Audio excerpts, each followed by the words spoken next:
नमस्कार मंडळी, आज आपल्याला बनवायची एकदम झणझणीत आणि चविष्ट अशी कटाची आमटी। कटाची आमटी तयार करण्यासाठी या ठिकाणी मी 1 ग्लास हरभरा डाळ घेतलेली आहे। हरभरा डाळ आपण छान स्वच्छ अशी धुवून घेतलेली आहे।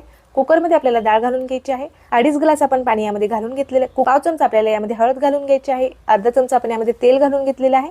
कुकरचं झाकण बंद करून कमी गॅसवरती आपल्याला 4 शिट्ट्या काढून घ्यायच्या आहेत। आता 4 ते 5 शिट्ट्या मी काढून घेतलेल्या आहेत। कुकर मी थंड करून घेतलेला आहे।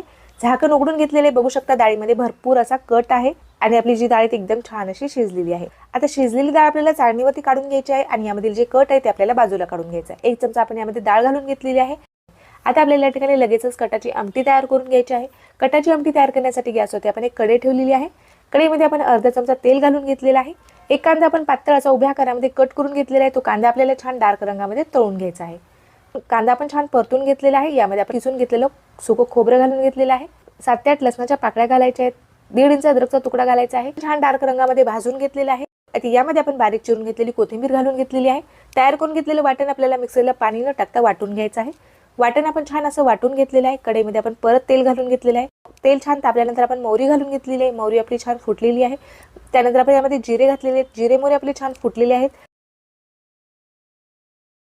तयार करून घेतलेलं वाटण आपल्याला यामध्ये घालून घ्यायचं आहे।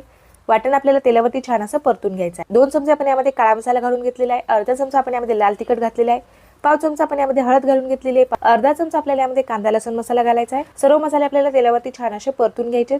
मसाल्यामधून छान असं तेल सुटलेलं आहे। आता तयार करून घेतलेला कट आपण यामध्ये घालून घेणार आहोत। गरजेनुसार यामध्ये आपल्याला पाणी घालून घ्यायचं आहे। चवीपुरतं मीठ घालून घ्यायचं आहे। आमटीला आपल्याला छान अशी उकळी काढून घ्यायची आहे। मस्त खळखळून आपल्या आमटीला उकळी आलेली आहे। एकदम छान खमंग चवीची झणझणीत अशी आपली कटाची आमटी या ठिकाणी तयार झालेली आहे।